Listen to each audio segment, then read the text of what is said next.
cheated. When you need help, she's on your side. Better Call Behnken. A grieving daughter fighting for a headstone for her mother's grave. The funeral and headstone was paid for in full back in 1998. But 6 months after the death, there was still no headstone and no explanation. And that's when this daughter knew she'd better call Behnken. Investigator Shannon Behnken joins me now. Jen, I'm telling you, there's nothing like losing your mom, the pain that goes with that. And for Lydia Ball, visiting her mother's grave was even tougher because there was no headstone, not even a marker, just grass. So I took Lydia with me today to get answers, and things changed quickly. Your mom? That's my mom. After 6 months of fighting for a headstone for her mother, Lydia Ball turned to me. My family has had no closure since her death. Adele Graham prepaid in 1998, $6,217. In May, she died and was buried in Garden of Memories in Tampa. Every month, I would call. No headstone. October, I called. No headstone. November, still calling. No headstone. Enough was enough. She called Behnken, and I paid the funeral home a visit with Lydia by my side. All right, let's go get you some answers. Okay. Now meet the general manager. And she came here yesterday, and there were no answers for her. This is our media hotline. You have a media hotline? I certainly do. He did agree to speak with Lydia, so she waited. They always pass me off to somebody else. Pass me off, and nothing ever gets resolved. Well, we're not leaving until we get some answers. Okay. They met without me. Then something miraculous. Today when you came, it was a different story, a beautiful picture. What's so beautiful? Check this out. While we were speaking, they were working. Thanks so much, Shannon. Thank you so much. Seeing this was almost too much. That's what she wanted. That's what she wanted. And now she has it because of your persistence. Now Lydia and her sisters can finally have closure. Thank you so much.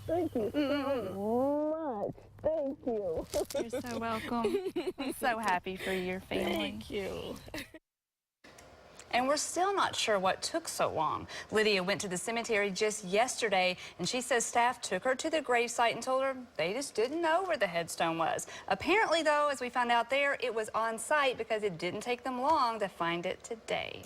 Amazing what a difference it makes when you walk up there and say, can we get some answers? But no answers from the manager.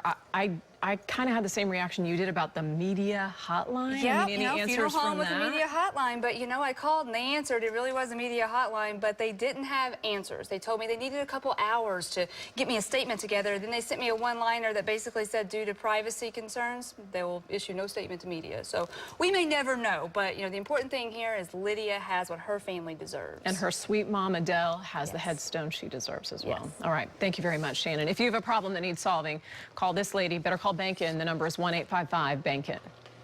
Pinezilla is gone. The massive tree terrorized Sawgrass Lake Estates mobile home park, especially the woman who lived under it and feared the tree would fall on her home.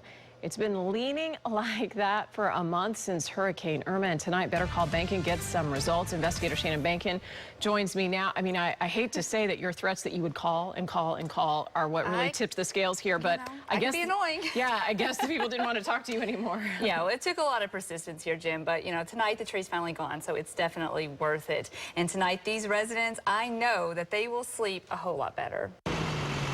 The trucks rolled into Sawgrass Lake Estates to bring sweet relief to a neighborhood in fear of this mammoth tree. This is like Santa and the elves coming up here, the army. The men from Pete and Ron's tree service got right to work, perched in this bucket 50 feet up. This man cut weight out of this monster. Then the team took the whole thing down, piece by piece. Yes! Did you ever think you were going to see this? Not without you, honey. Not without you. Kimberly Lyle lived in fear for a month since Hurricane Irma left this poorly maintained tree leaning, angled right toward her home. She owns the mobile home but rents the land, so the tree was park management's responsibility. But she didn't get help there. And then 11 o'clock news, Better Call Behnken. I looked at my sister. I said, I'm going to call Shannon Behnken. And, you know, if it wasn't for you, we wouldn't have had anything. This tree would still be there. Do you know anything about it? Persuading management to do this job took 2 BCB stories and persistence. Well, I'm going to be calling every day. Taking the tree down took hours of work, and watching each part of the process is something these residents won't likely forget. Now, Kimberly can sleep in peace. Oh, every creak, every pop, rain, wind, it was right there. It really, truly was Pinezilla. And she has this stump to always remind her of this day. It's a beautiful, beautiful thing. We love you, honey. Thank you so much. Thank you so much.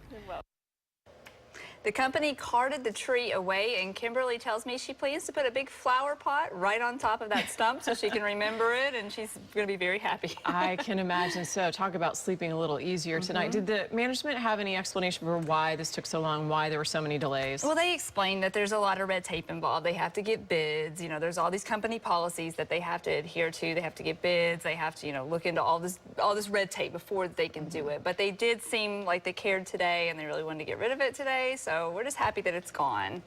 No offense, sister, but I think they want to get rid of you too. Yeah, me too. So nice job on this one. Thank you very much. A Bradenton woman who paid for a new shed and porch finally has it. This is after our Better Call Behnken investigation tracked down the contractor who ran off with her money.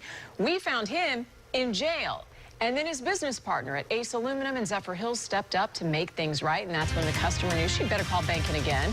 Investigator Shannon Behnken joins me now, and this is a story that keeps on giving. I love this update. This partner, he seems to be a victim here, too. Randy Daniels not only ran off with customers' money, he also tarnished a business's reputation.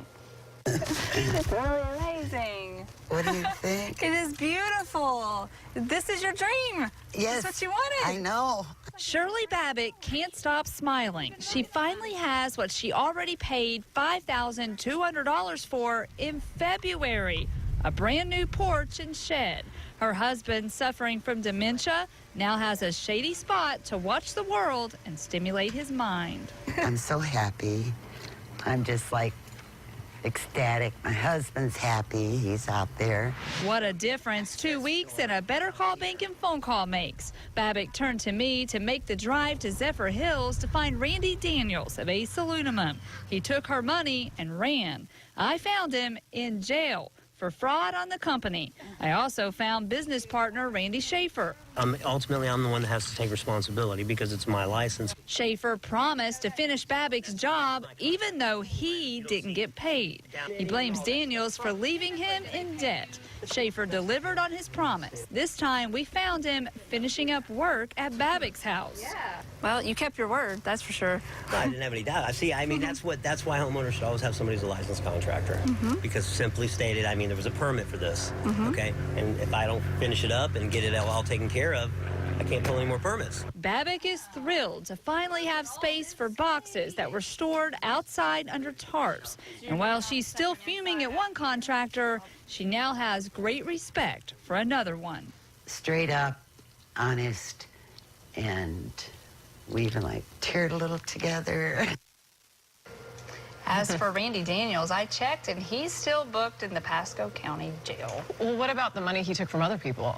Well, I checked on that, and apparently, you know, this guy today that we talked to, he's trying to make good on all of those. He's still not totally sure how many there are, but he thinks he's taken care of all of them so far. And, you know, the reason why this guy's in jail is because of forgery on that company. So, you know, this poor guy, he's trying to dig himself out of this mess that his business partner put him in. And honestly, he's a victim too at the end of the day. All right, thank you, Shannon. Behnken gets results. 3 hours after a single mother bought her first car, it burst into flames. Instead of helping, the dealership wanted the woman to pay off the car as if nothing had changed. Well, that's when she knew she'd better call Behnken. And now, as promised, an update and a shift in the tone here, and that's good to see. It's a quick update, and we love those. Yeah. The dealership, you know, he had a change of heart today. Yesterday, the owner questioned whether this young mother caused the inferno, but today, he wrote her a check. Hours after Alexis Foster drove her first car off the lot at G&D Auto Sales, this happened. Yeah, I thought it was about to blow up. She turned to me after the dealer pointed to her as-is contract, kept her money, and left her on the hook for years of payments for this burned-out husk of a car. I found Alexis likely paid about 3 times what the 2007 Altima is worth. Plus, vehicle identification records show someone rolled the odometer back. At first, I didn't get far with the dealer. As it stands now, she bought the car as is, and on paper she owes you a lot of money. Are you going to hold her to that? It seemed like the answer was yes, but hours later, Alexis was invited to come back and, quote, work something out. The next day, she brought along her father and the Better Call Behnken team. We met with Javier, the dealership owner. So we're trying to resolve a situation with this car that was given to my daughter, a very, very dangerous situation. Javier had a change of heart from the day before. I refund the whole money and everything. You fine? Okay, so for refund? Yeah. Walk away? I bring a check Nothing right old? now. Everything good. Minutes later, there was a check for the full down payment of $3,000, plus a signed agreement letting her off the hook for the more than $5,000 loan. I'm ecstatic. I'm definitely am. I'm gonna get another car, and I don't owe anybody money, and thank God, seriously. Oh my gosh, thank you so much. Alexis learned some big lessons the hard way, but you can bet when she shops for a car again, she will run a vehicle identification report and find out the true mileage. And she told me that she plans to get a mechanic to inspect the car before she buys it, which is a really good thing to do. But credit to Javier for coming through and actually doing the right thing here. The $3,000 goes back to her, but did she cash the check right away to make sure it cleared? She did. I just talked to her, and the check cashed, so she's good to go, and she might even go car shopping this weekend. Good.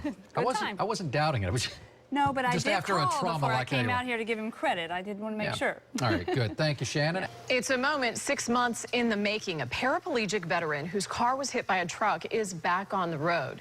Sam Bell received a new car given to him by a local car dealer 2 weeks ago. Another company volunteered to retrofit the car so Sam can drive with his hands. And because of all these great updates, he knew he'd better call Behnken. Investigator Shannon Behnken joins us now with really what is a heartwarming story at this point. Yeah, it was a really special moment to watch, Jen. And sure, this story, it's about a car. But to Sam Bell, it's about so much more.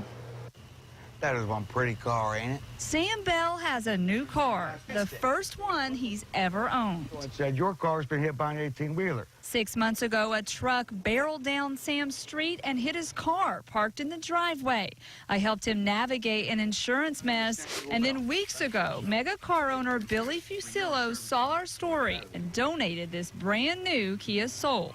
And I was there when the car returned, specially equipped, so Sam, a paraplegic, can drive with his hands. His dog Teddy settled in, and Sam was behind the wheel in no time. Sam's friends shared the moment on Facebook Live. I grabbed this here. And then he was off. He returned in love with his brand new car. Not always is home where you hang your hat. Sometimes home is where you hang your keys. Sam plans to drive to the grocery store, to doctor's appointments, and most importantly, to the VA, where he volunteers to teach fellow disabled vets how to adjust to their new way of life. I don't fight a 20-year-old car. This will get me to my students. This will get me to the VA to help people. Sam tells me the support he received from Channel 8 viewers and the generosity from the Fusillo company, these are memories that will stay with him forever. Ms. Behnken, I will never forget you. This is something I've never experienced. The company that retrofitted this car is Mobility Express in Newport Richey. This is such a great story, and just it's really cool to watch it evolve over all this time. So very nice job to you. What about the old car? Where is it now? Well, I asked him, and it's still sitting there in his driveway right now, but he's planning to donate it to another veteran who could use it. He had just put $700 into it. You know, obviously, it's not a brand new car like this one, but he said it still has about 6 months worth in it, and he hopes that somebody can use it, and he wants to pay it forward, which is of course he would. With all he already does, of course he wants to donate that car. Yep. Thanks, Shannon, very much.